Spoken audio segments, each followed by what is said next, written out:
Hello, it's Monday, the 26th of August. Today I need to make some paper props. So these are props with drawings or text on that the players will use to decipher how to work certain plot mechanics out. Being in like a medieval fantasy setting, most people are going to use the old technique of getting plain white paper and staining it with tea. So if you're not familiar with that, it's basically stewing up some tea bags and letting the paper soak in it. Okay, that's fine, it's a good technique, but I've got a different technique which makes paper look even older, but I thought I'd show you guys. Here's one I made earlier. So as you can see, there's a lot more texturing to it. The paper looks really aged in certain places. So this, I think, looks a lot better. So I'm going to show you how I do this. You're going to want to get yourself some brown paper. You can pick it up in most places fairly cheap. You're going to want to use brown acrylic paint. Reeves Raw Umber. This is a really nice colour brown. It's a very woody colour. And you're going to want water. So get a palette going. So I've just put a few drops of water. So what you're going to do is get a sponge. Mix the paint in with the water, let it absorb into the sponge, and literally we are just going to start dabbing it all over the card. To bring out some real deep dark browns is just with the corner of the sponge, and then we're going to start working the card in like a twisting motion.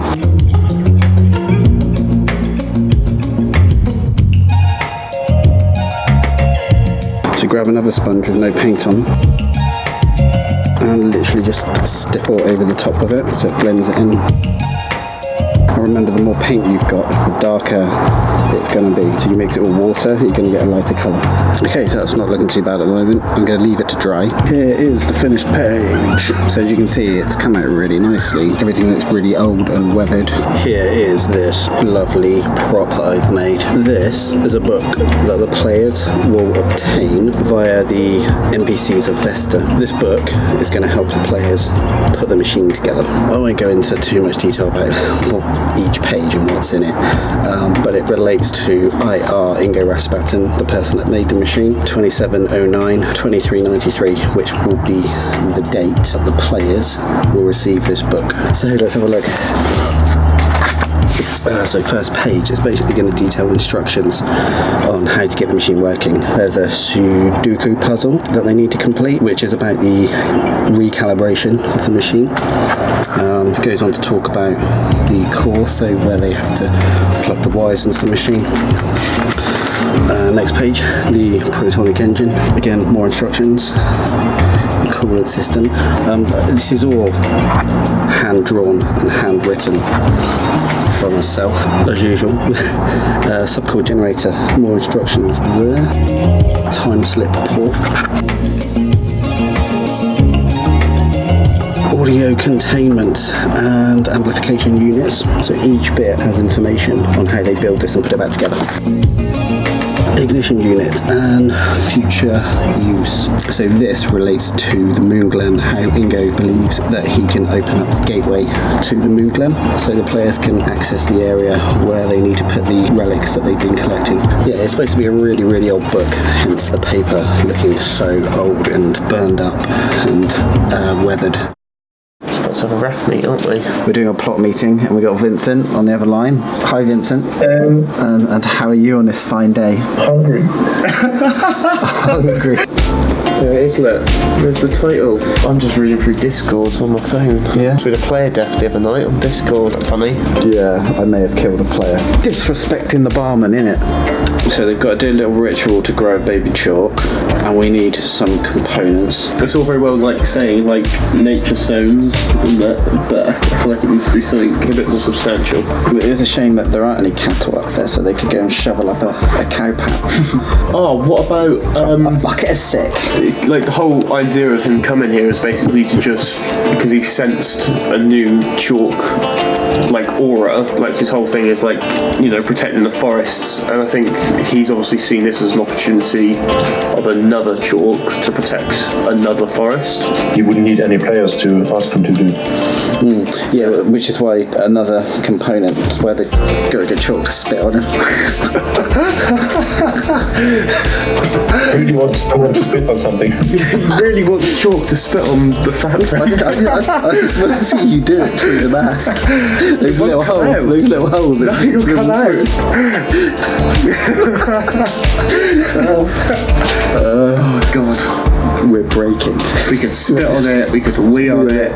Screw it, let's just poo on it. Got it. Like Vincent was saying, some sort of fertilizer that isn't their own feces. Oh, what about the remains of a dead gnome? You know, they're magical. Oh, they could crush up the gnome's toadstool's hat. Yeah, we could put some bones. They have to grind the bones to make some sort of bone meal. I thought about having different colored substances, like some powder or maybe like water that is red, and then there's a blue component and a yellow component, and they have to mix it. Like powder should come from a different component. So white, for example, would be the remains of a dead gnome found in the forest and grind its bones. So one thing I like to do with our events is, as you know, a lot of handmade props. I've made one book you've seen already, Ingo's Machine, the user guide, and the second book I'm working on is the prophecy book. And I kind of feel like it's quite an important piece of plot, so it needs to have a damn good fizz rep. So again, the way I'm doing it, I'm making a book. However, this time everything is hand drawn and painted in a lot more detail. The prophecy is written out, but this is the rough guide of what I'm working from. So it's completely rough, doesn't look very good at the moment. Each page then starts off, if you can see it, so a pencil drawing on brown paper. I don't need to age this paper because the book's supposed to be quite new. It's a book that's readily available. So the next stage is to work with pen and ink. So here's one, and then eventually it will be painted in acrylic. So that's the 4 stages. So at the bottom the text is going to go here, but I'm going to add that in later. And yeah, that's what I'm working on. So I reckon I might be able to get another between 4 to 6 pages done tonight. So I think it's going to be really good for the players. They're actually going to have this lovely fizz rep of a book that's all handmade, hand drawn, hand painted, rather than just an NPC telling them. I'm going to keep working on it and see how far I get tonight. It's the 6th of September, around 3 o'clock, and this afternoon I've been looking at player uniques. What are player uniques? Player uniques are spells, abilities, or crafting ideas that are obviously unique to that specific player. Uniques are purchased using hero points. There's 6 hero points each. You get hero points by crewing our events, by booking your ticket early, having great costume, brilliant roleplay at the events, helping the staff out, tidying, setting up an event, packing down an event, generally just being a good role model for other people that come to our games. So anyway, uniques are intended to complement the existing abilities, spells and crafting ideas that we have in the system. You should not be using them as a gateway to get around not having to purchase a certain ability because you've already picked your 3 classes and you want an ability out of a 4th class. You've got more luck of getting one approved if it complements the abilities, spells and crafting ideas that are already in the game. So don't use it as a loophole to get stuff you want just because you don't want to spend the XP, or you've got your 3 classes and you want stuff from a 4th one. So uniques can be like roleplay effects, combat based, research based, anything really. Like if you've got a concept for your character, like we have one character for example who has a backstory that involves them taking an eye from a demon and replacing their eye with it so they can hunt them down. This person has a unique that relates to their backstory, which is great. That's what we want to see. So what happens is players start submitting their downtime forms. So the event starts 3 weeks today, hence me now going through downtime submissions, looking at player uniques and balancing them with the rest of the rules, getting back to the player and saying, okay, that's cool, you can have this unique, or we need to work on this unique because it's a little bit too powerful. I would say 9 times out of 10, every unique that is submitted by a player has some sort of tweak made to it. Usually because the players tend to tweak them quite high, so they're very potent. Okay, if you want to submit a really powerful unique and we don't give it the thumbs up because it's way too powerful, don't be upset about it, because at the end of the day, the staff are the ones that wrote the rules. We have to balance your unique with pretty much every other ability, spell, effect, crafting idea that is in the system. So whilst you as a player kind of single-mindedly looking at your character and this one unique ability, I don't think a lot of people are going to take the time to see how it could upset certain other dynamics within the system. So this is the big thing for me that I have to do, is see how it is going to be balanced with all the other rules in the game. So I've got about 17, 18 unique requests that I'm working through. I've done most of them. Once I've figured out how to balance them, I then get back to the players and then say, okay, thanks for your idea, your submission, but this is how we need to tweak it so it fits within the game and doesn't upset everything else in the system. So yeah, it's a good few hours of work, but it's worth it. I think it's nice. Having uniques in the system is a good thing because it lets the players be creative with their characters, and it lets the players feel like they're taking ownership of their character and the abilities they've got available to them. But like I say, like the main rule, if you're a player and you already attend our events and you want to submit a unique, or if you're a new person that's thinking of coming and you like the idea of uniques, that's fine, but just remember the golden rule is uniques should complement the existing abilities, spells and crafting ideas that are already in the system. It's not a loophole to get what you want, to bend the rules and find ways of picking up abilities that would upset an otherwise quite balanced rule set. So anyway, I'm going to get cracking on with this. I've actually been working on stuff since about 1 o'clock yesterday, the 9th of September. I'm getting to that point where I don't want to vlog anymore. I'm getting fed up of it, I really am, but I just kind of like feel like I've started this thing, so I've got to finish it. Look at my hair. Look how much my hair has grown since I started the vlog. I'm going to put a picture so you can see. Here's my hair now. And then to the start, look how short it is. I finished The Journeyman. The Journeyman is a in-character newspaper that we try and have at every weekend event. Everything from what is happening in the world in regards to main plot that players can catch up on. Player submitted articles, and we'll post it in a newspaper that is readily available at an event. I've taken all of the player articles, all of the staff articles as well, because the staff write stuff to go into it, and put it into the newspaper. That looks pretty good, to be fair. Usually we have like a 3-page newspaper, double-sided. It's really good for the players to use to realise what is going on in the rest of the world. Oh, even Lapras is broken. You know, I feel a bit broken. So the other thing I've been doing today is producing audio samples for Ingo's machine, and you've already seen us messing about with that. So what I'm planning on doing is having Ingo's machine speak to the players. or offer warnings. The event site is quite big. There's, I think, like 5 fields that we use. There are going to be groups of enemies called the Cyan, who are made from the sands of time. They are hunting Ingo, who is a time traveller. These guys are going to be appearing at various times during the event at certain locations on the event site.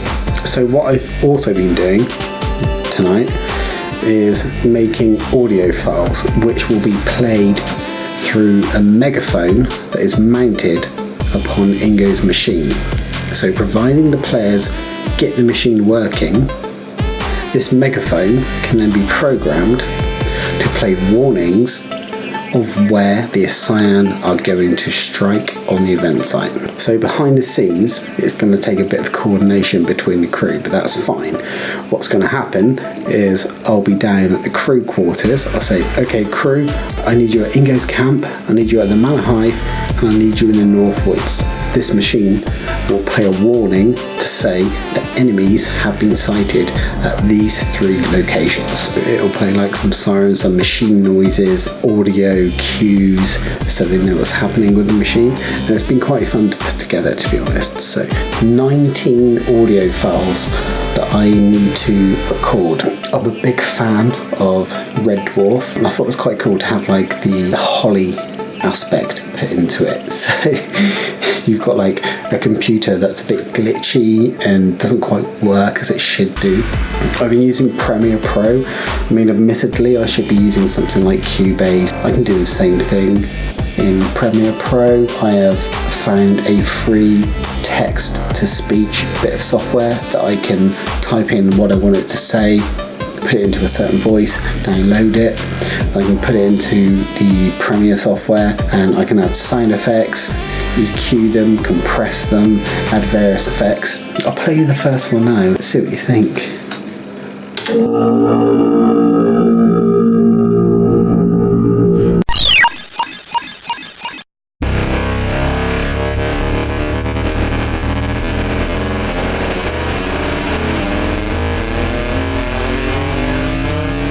Savior version 1.0 now powering up. Savior version 1.0 now powering up.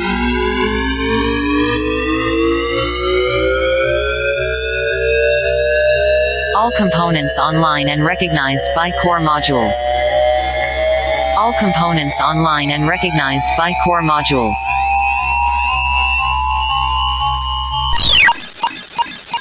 Machine now charging. Please stand by until charging complete. Hopefully, a cool addition to Ingo's machine, bringing it to life a bit more. I think it's going to work really well. And like I say, there's 19 different audio samples I have to make. Each one so far has probably taken a good 20 minutes to put together because I've had to take sound effects. I had to find the sound effects for a start to put them behind what's happening with the audio. Long day, lots of stuff going on, and not long until the event.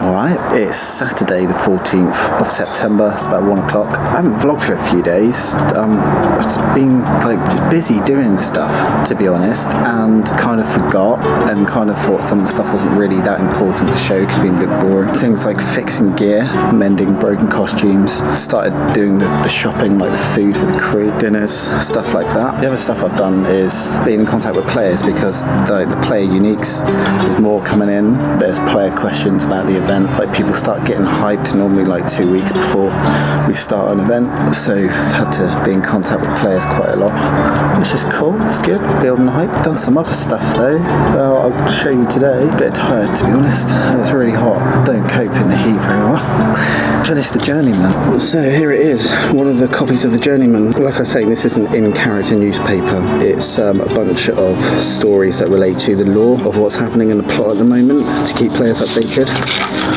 A couple of pages here. It's quite a long article, that one. I make random adverts to go in, partly as filler, partly for comedy value. There's one here about unruly children, flatulence, hair loss, excessive sweating. These are signs of demonic possession. So we've got some more stories here. Like this is a player one, player submitted article here. Player submitted again, another player article. That's one by Jake. Vincent wrote this one, player article. And one that Vincent's done, kind of a tribute to the Back to the Future inspired event that we're running. So yeah, this is good. Like players get paid 40 landies, which is like the money of the land, to submit articles. So it's really good just to get people involved, giving their opinion on stuff, lore and things. So yeah, that's the journeyman. It's done. It's quite a big task. Finished, which is cool. I'm going to show you something else that I've been working on. So these masks are for some of the monsters at the event called a cyan, who are made from the sands of time. So the purpose of these monsters, they don't really interact vocally, they don't talk. They have one set goal. Their master has set them, which is to interrupt certain points in time. Certain events come to pass and certain events don't come to pass. Someone who was helping out with costume bought them off Wish originally. I think they were like £6 each, something like that. They were like real polished silver, like they look really tacky. So she painted them like quite a dark silver. Over time it's just worn off, so I've had to repaint them. They're a bit of a lighter silver, but I think they look a lot better. Also, every mask, what you get when you don't read reviews when you're buying stuff, all of the attachments broke, so I've had to fix every mask individually. So it looks really ugly on the inside. I've just used a load of hot glue, but it's gonna hold. It's solid. So yeah, better than they were, and they're usable. Like a lot of these masks broke and we never used them again because we just didn't get around to repairing them, but now they've all been repaired, they can be used at the next event. So yeah, that's kind of it for now. Seeing as we have 2 weekends free until the event starts, tonight it's all systems go. I will be working on some costume bits. Hannah's going to be doing some painting for the Prophecy book. I'll show you some more of that later. It's looking really, really good. It's so nice to have like real decent hand-painted props that a lot of time is being put into. It's like a proper illustrated book with a story that goes with it. It's about 4:30 and I've just done a big old ISOFLEX session. Let's go and have a look. Right, so those pillars from the Moon Glen, they're all done. And we got loads of masks hanging up here.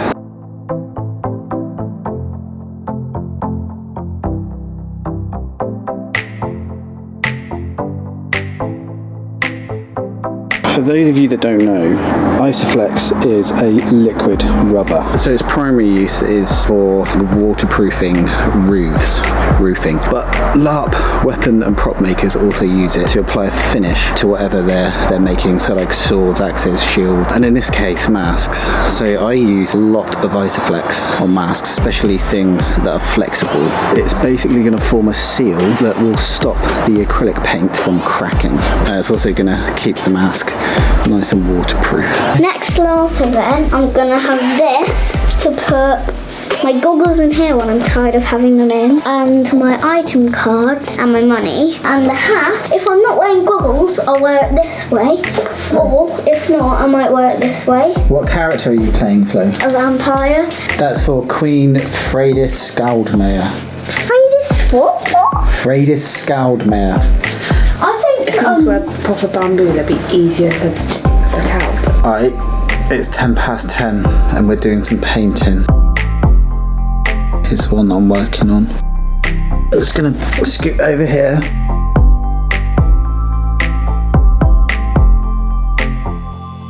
Is it fun so far?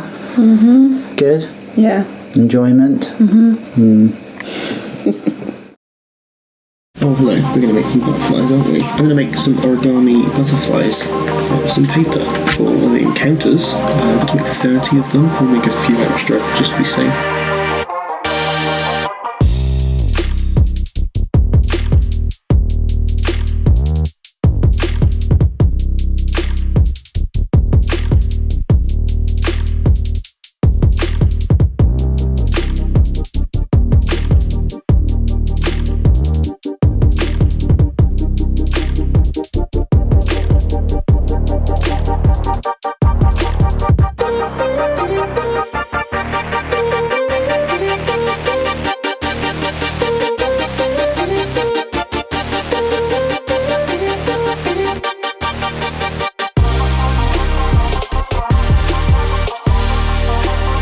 And there they are, look.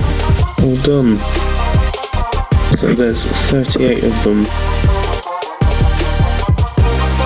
There's quite a few spares just in case. We'll probably end up putting them all out. It's the 21st of September, it's about 12:30 and I'm about to start packing up ready for the event. So you remember at the start of the video, we went through all of the kit, sorted it out, packed it up into boxes. So now what I have to do is move this huge pile of stuff out into the other room of the garage so we know what is ready to be taken to the site. I'm gonna have to go through boxes again, take out bits of kit that we're not gonna need just to make space basically. We've only got a few cars that take stuff to the event site. We've got to pack as light as possible, making sure that we've got all the essentials. God, I'd love to have a van. If anyone wants to buy me a van, then just a couple of hundred hero points, that'd be great. Let's get crack-a-lacking. Time check, it's 3 o'clock and I'm pretty much done. So let's look. So we've got a huge pile of weapons and shields over here that are going. I can hardly fit it all in the frame, but that's a stack of weapons and shields right the way to the back. So as you can see, it's kind of cleared out a bit in here now. All this stuff is kind of things we won't need. We're going to need the chalk costume this time. This stuff, yeah, spare costume, a few bits behind there that I'm going to need to pull out later. A couple of bits there that are going. Ingo's tail's going. And this is the main bulk of what goes to an event.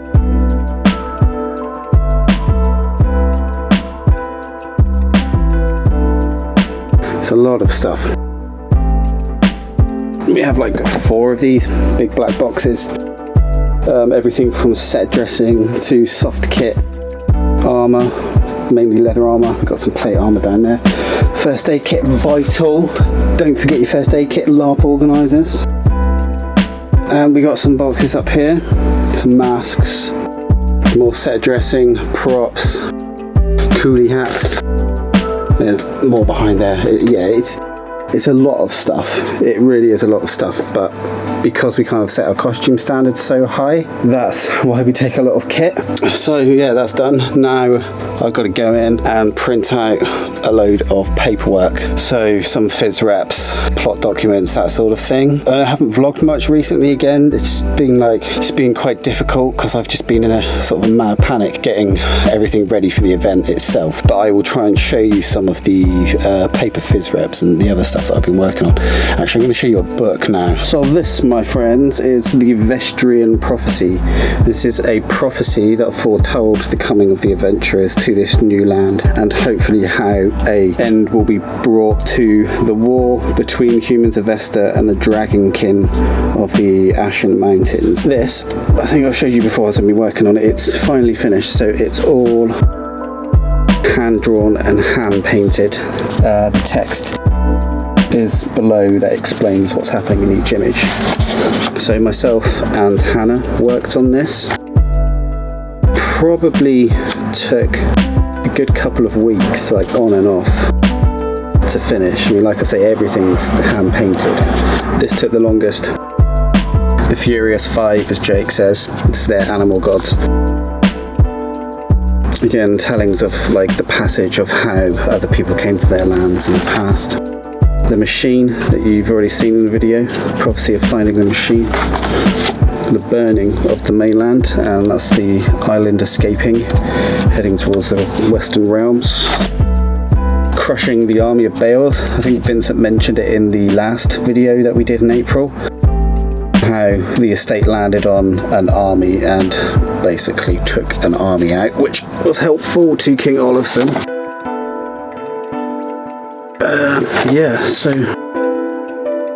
Yeah, all hand painted, all hand drawn.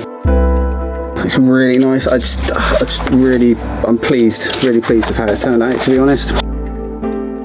I think it's such a nice phys rep. People should put more effort into phys reps at LARP. Like really go all out, produce a book, something like this, do it all yourself, hand paint it.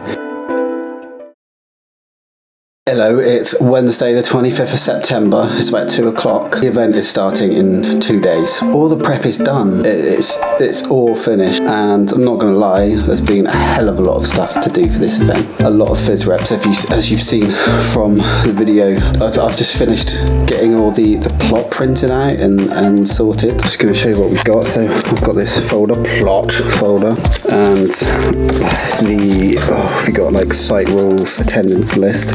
And the event starts. So as you can see, there's a lot of text here. Basically every encounter we do is planned out. It's written up and printed out and taken to the event. So it's a lot of text, but this is mainly for the staff to refer to, myself, Jake and Vincent, so we know exactly what is going on the day. The crew, they don't have to know this inside out at all. It's literally just for us. So if there are any questions about things, we can literally answer everything because we know what's happening. Obviously it's LARP, so depending on what the players do, things are going to change. So a lot of encounters are left open-ended, so we know what's going to happen if the players decide to take one path instead of the other, like pursue one plot line and forget another one. At the back of this is lore relating to the event. So I mean, this is kind of how in depth and how prepared we get for stuff. We've got pages and pages of lore to refer to. I mean, I know most of it because I've written pretty much all of this stuff. So it's for the other staff to refer to, crew if they want to look at stuff behind the scenes. Pages and pages. We certainly do our homework, I'll tell you that now. I've seen plot briefs from other games and they've literally just been like a page of A4 with some pointers written on. I think, okay, yeah, that's cool, you know, you keep it brief, quite literally. It then means that you as a staff member are going to have to explain all of this stuff to every one of your crew members rather than having it readily available in a format that they can read when the staff aren't about, or before the event starts, or during any sort of downtime. Like the crew can refer to it and read up themselves. If you're just doing like an A4 sheet of plot briefings, it's kind of difficult for the crew to find out about what's going on unless you tell them verbally yourself. So yeah, anyway, I made a few last minute props. I found some more cyan masks, another 2 painted those up. Started packing stuff away in the house. Tonight we are meeting with the site owner and we are dropping off a load of gear at Caddy Hut, which is going to be helpful because it means it's all there ready for when we arrive on Thursday to start setting up the event site. So I'm going to sign off, clean out my car and start making room for picking up gear tonight. 10 to 7. 10 to 7. On Wednesday for the event. We've just packed up my car, Tommy's parents' car.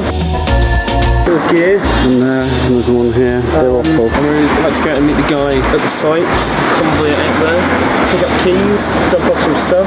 Chuck it all in the cottage, ready for tomorrow. But yeah, all the cars are full. Ready to go? It's 8:30 and we've just loaded everything into the cottage. We're just looking at the barn just to see what we need to move tomorrow. Apparently everything. Yeah, it's a lot of stuff. Like all of that decking, all of that has got to be shifted over to this side. A few of these sofas are going to have to go back into the check-in barn. There'll be a lot of shifting. A lot of shifting. This is my extensive test the ground to see if it's hard or soft test. Yep, I've not sunk and my shoes are still relatively white. It's not too bad. Oh, look at all these bugs. I know, I'm like being surrounded by them. Oh, it's horrible. Here's all the gear unloaded. It's a big old pile of stuff, but we'll sort that out tomorrow. I want to go home now, have some Denny's. I'm hungry. I want food. Oh, hello, back here again. It's Thursday. I've just arrived at the cottage and the first job is to clean the kitchen, so wipe everything down. Boring stuff, but keep it clean. It's a bit grubby in here, to be honest. Right, I cleaned the kitchen up. It's 10 to 8. I'm still waiting for the others to get here. So I'm sorting out the cottage. We have a command table. Right, so this table has basically got all the important phys reps, all the important plot items. like batteries because we get through a lot of LED lighting. It's the utility box. We've got everything from glue guns for mending kit, knives, scissors, rope, string, pins, caps, glow sticks, gaffer tape, smoke bombs, flour for rituals. So everything you need in case costume breaks, something like that. Be prepared, always be prepared. These three, haven't even unpacked these yet. Weapons, they need to be moved over there. This is all the set dressing that goes up to the barn. Oh, hello. It's Thursday evening, about 11. We're here with a few players. We've got Tom, we've got Michael Barley, we've got Chi over there as well. We're just up here kind of setting up the barn. This is our usual Thursday/Friday routine. We've got a little dragon. Give you a little tour of the barn. I hereby crown you King of the Elves and definitely not the Moon because I put a crown on your head and that makes you a king. By all logic. Oh no! No, So this is the barn currently. Tommy's just setting up, I think, the dragon over there. Decoration. We've got nice little lights. And we've got the addition of some little hanging lights as well. Currently they are going towards one of the new islands, so more decorations. Yeah, it's a new island, new decorations. We've got actual laws on the wall. These people are hot on their laws. What's going on here, guys? we don't know. Stick these things Trying to figure out. What are they? So do you know? Oh, it's those things. Yeah, so they're big like balls, they turn into giant spheres. Yeah. That's looking pretty tasty. That looks good. Not even finished. Whoa! Darkness time. A big thanks to Tom, who's holding the camera. What's up? Chi, Mike, for helping set up. There's Chi there, and we got Mike over in that lovely chair that you will all know by the time you get into character. Yeah. You'll know who will be sitting in that chair. Yeah, thanks guys. It's been a good help. Yeah. And I think this is probably one of my favourite barn setups so far. Morning. Hello. It's what, 9:30 on Saturday, and we've just literally got out of bed, and we're starting We were a prep. little bit chilly, weren't we? It's a bit cold, A little bit nippy. So what we're going to do? Remember those lovely moon glen pillars that I was making in the vlog near the start of the video? You remember, don't you? There's one. There's one. So now we've got to get at the end, this bit, and make some holes in the ground. So when we need to use them on Sunday, we can just come up and pop them in. Right, them pillars are sorted. So it's breakfast time. What have we got for breakfast today? There's bacon, aren't we? Welcome to Cooking with Crew. Cooking with Crew Part 2. Oh no, we didn't film Part 1 last night, did we? No, we didn't. I'm your host, Jake. Yeah, just making some bacon. Excited players. This is what happens before time in. They just get excited and start going crazy. And it was like, wait, what's that? Oh, what? Wait, did someone? Mike! Vincent's here! Vincent the King is here! Go ahead. Vincent has arrived. Vincent the King. Excuse me, not too close, please. Not too close. Can you back up the Cameras away camera? from the camera. Right, let's tack this down. Hello. What are you cretins up to? We are currently making a medical tent with a broken wardrobe. This is the Neothera Hospital operating on people. Watch your head. Whoa, that was so close. I literally nearly got knocked out by a pump. This hospital is So dangerous. This hospital is very safe. It's no reason for concern. I am kind of thinking like health and safety though, boys. Like, That's what Maybe no break reason that for concern. bit Maybe you know, don't have. I'll discuss this off camera with them. So here's their finished medic camp. Bit of a Mad Max vibe to it with some rusty old barrels and a cremation chamber for when their patients die. Looking after the player packs. Keeping an eye, especially on my I don't tell people to get their hands off me. Get away. Beautiful place. So this here, inside these envelopes are all the items and money and various things that the players have picked up in character. So when they arrive at an event, they just come up to this table and look for their envelope. Is that your bed? That's my bed. Okay. Claimed. Do you want a reserved sign on it? No, I'm going to go and put my my bedroll on it. Okay.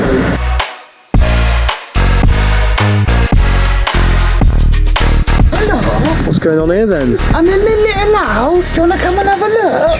Through the keyhole. Ooh. So this is the crew zone, and because the weather's not looking great, we thought we'd have tents. So It goes through into another little bit. This is weapons and armour, I believe. Look at that.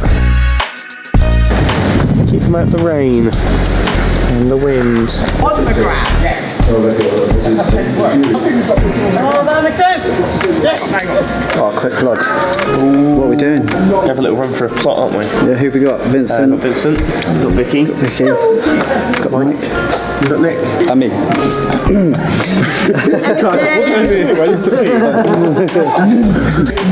I love it. I genuinely love it. So they called Shampoo Hafgrimson.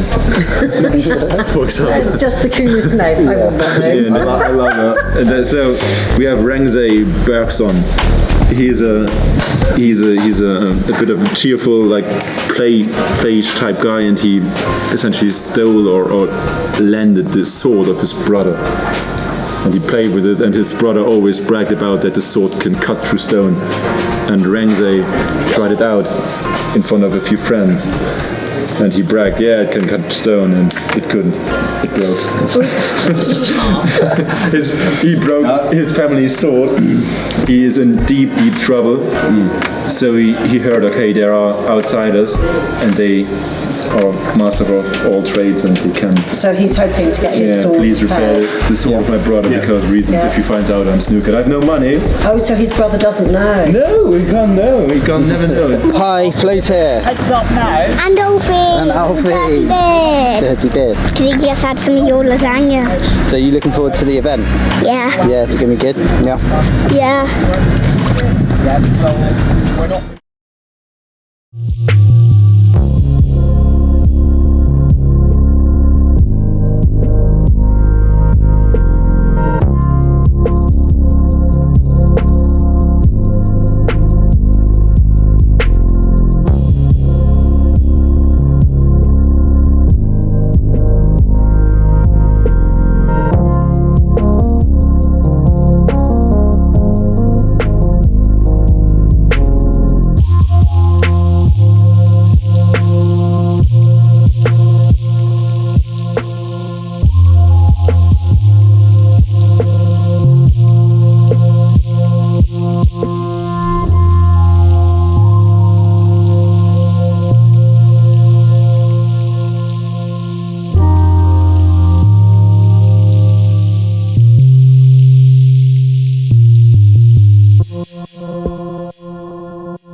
Yeah, rolling. Have we been rolling this whole time? Yeah. Oh, let's leave that bit in there. Hello and welcome to our player interview. I'm Jake and I'm joined by... DRACULA. Yeah, woo, woo. This segment was filmed in front of a live TV studio audience. Obviously, you're a player at Neothera. Yeah? Yeah. What is your character? Tell me a bit about your character. I play a character called Adelaida Astaroth, who is a vampire. To describe her very quickly, she's very airy, very ditzy, struggles with a brain injury. She's just a lot of fun to play. Our event's just finished. Can you give us your thoughts on the event just gone and how you saw it from a player's point of view? This event was very good for me and very interesting for a lot of reasons. Probably one of the first reasons is just the plot is very interesting to follow. As much as I play a character who in their own way ignores the plot because she doesn't really understand and doesn't really listen, it was still a lot of fun to watch it go on from honestly a very outsider perspective. When other people were doing bigger scenes, I enjoyed sort of being the airy one in the background who could try and lighten the moods or have my own take on it from a character who didn't understand. The game felt a lot more, inclusive for me this time. A lot more to do. Maybe that's because I had more personal plot. Genuinely very enjoyable. Neothera is my favourite LARP system, so... Tom, we got the £20 that we can give her for saying that. I've got some fish food for you.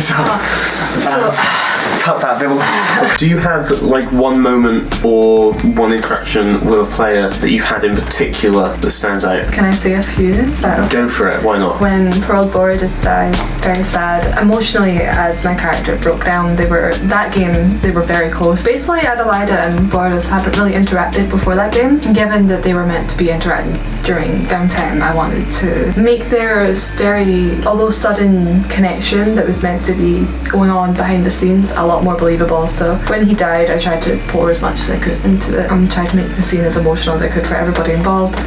That was a favourite moment because it's not often in many systems you really get to break down for an appropriate reason. Especially when you're playing a character people think can't even compute those emotions, so that was a lot of fun. I really enjoyed my interactions with King Olafsson. He's a favourite of mine, adore him. My character is quite based around him. For Adelaida, her world kind of stopped turning when he wasn't there. And her world started turning again as soon as he was there. The world had colour again for her. She was so excited. Not for me though, I'm colourblind. Sorry, carry on. It's always not Way to colour. spoil the moment. Welcome to Film with Neothera Saga. And just interact with people in general. I think given that Adelaida's character was a lot more set in stone this game, the way she acts, ditziness, her airiness was a lot more set in stone, that people were a lot more understanding of her because they recognised her text, they recognised the way she moved, the way she spoke, her voice went up a bit as well. Yeah. People were very good with her, especially people like the captain. He was very gentle with her. He was very good with her, which was very sweet. And Lady Ghana. You've played like a few other LARP systems. How would you say like Neothera in general compares, like in terms of like ease of access and like picking up the rules and getting involved with plot? With any LARP game, these things take time. It depends really on your dedication. I honestly, this is me being honest here, it's the same with Empire. I walk into games blind. And I experience things as my character experienced them. That's a very organic way to do it, and I don't suggest it because it's a nightmare and it will cause a lot of stress. I think it was quite easy to pick up.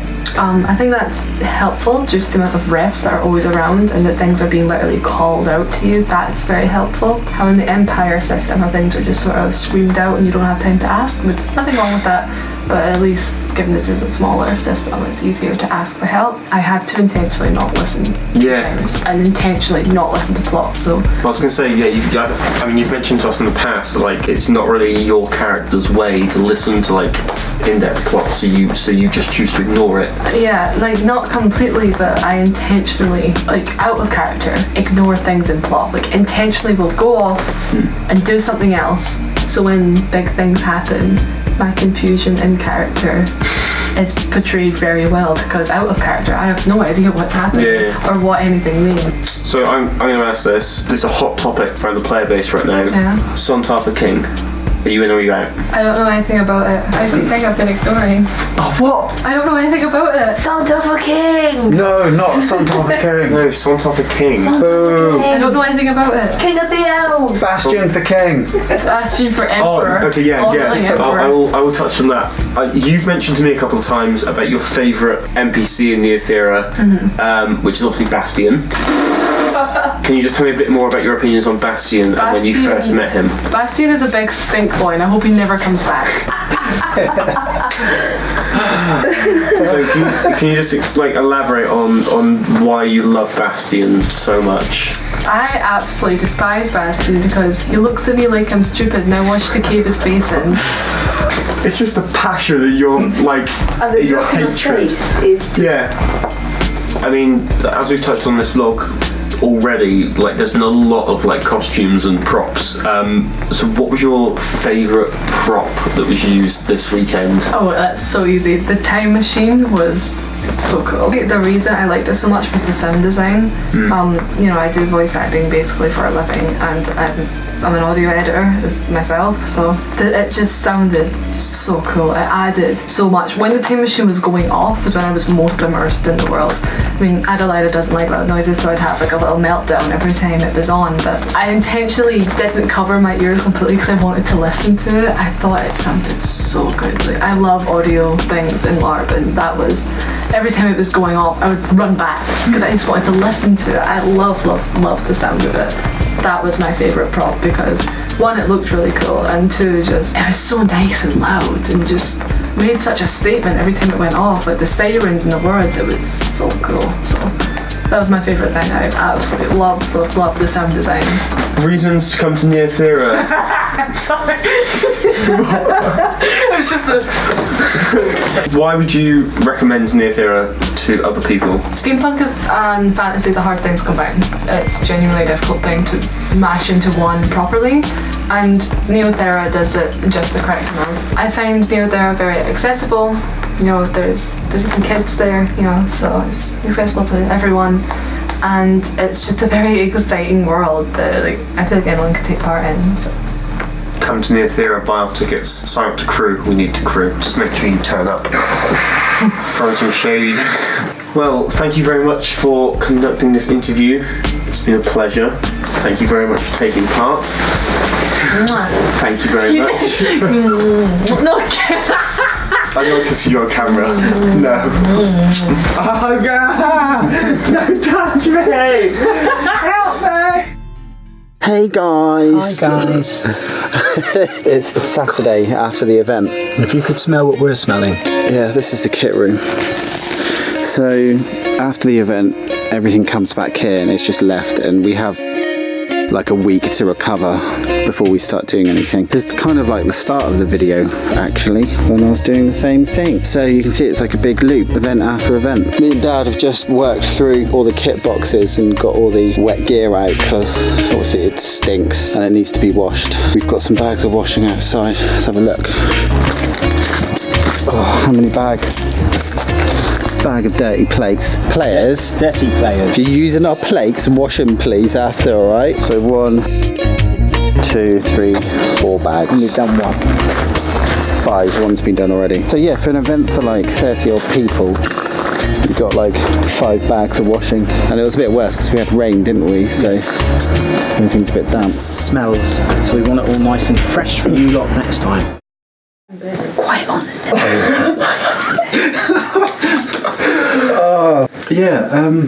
So this is the end of the vloggy. Yeah, so that was our best intro we've ever done. That's pretty good, wasn't it? Really? Yeah. So I hope you've enjoyed the vlog so far. It's been quite a long look at the Neothera Saga behind the scenes. Some highs and lows, lots of crafting techniques, lots of random things going on behind the scenes. Especially at the carnival.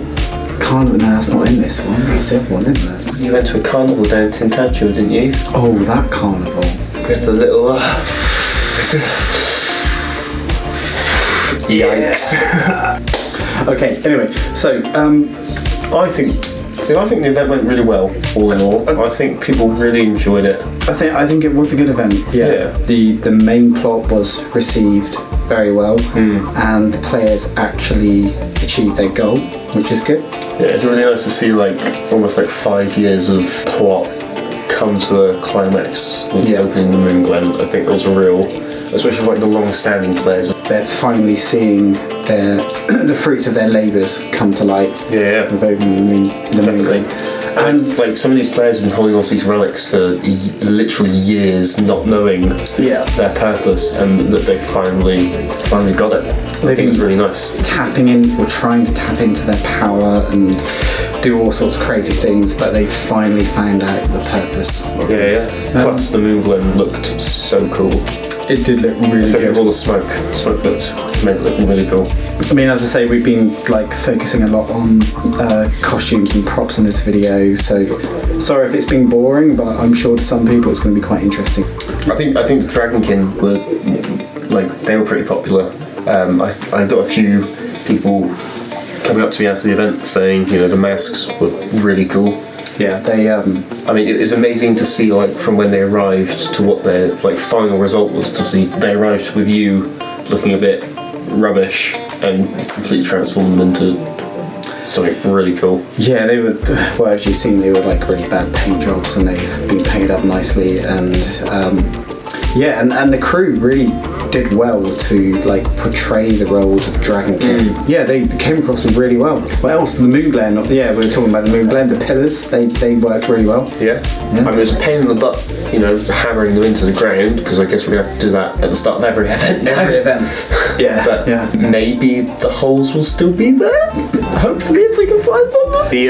The time machine as well. I think that went down really well with the players. I know a lot of them were saying they loved the sound effects it was being used for, especially the siren going off all the time. As you've seen earlier on in the blog, I think I made 19 different sound files from the Moon Glen, but I think we ended up using about 6. Really good reactions. It was quite good as well, because when I was leading the crew out to, I think it was the Manor Hive field, and we were stood there waiting for the players to arrive, we could hear the siren word for word from the Manor Hive field. Oh, that's a long way away. Yeah, it was word for word. So we knew exactly when they were coming. Yeah, I forgot to tell you that actually. So the big reveal. This is quite a big reveal actually.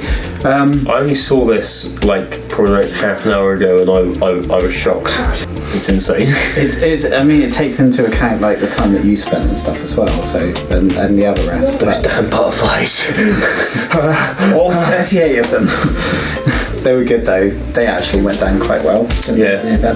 Part of me was a little bit as she was there grinding them up. I was like, no! And I was thrown flat on. I was like, no!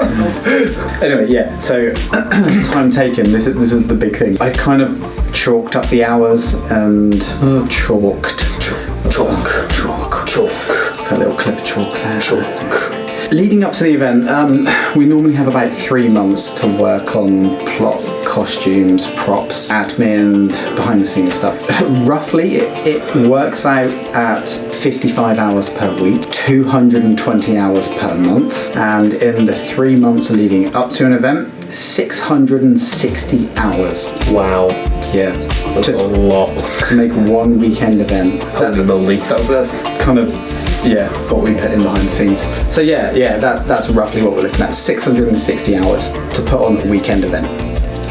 And that's not an exaggeration. That's literally how much time is spent on everything to bring you 2.5 days of LARP. Is it worth it? Hell yeah. I like the dramatic pause. I wasn't sure if you were going to go, no. I left the pause.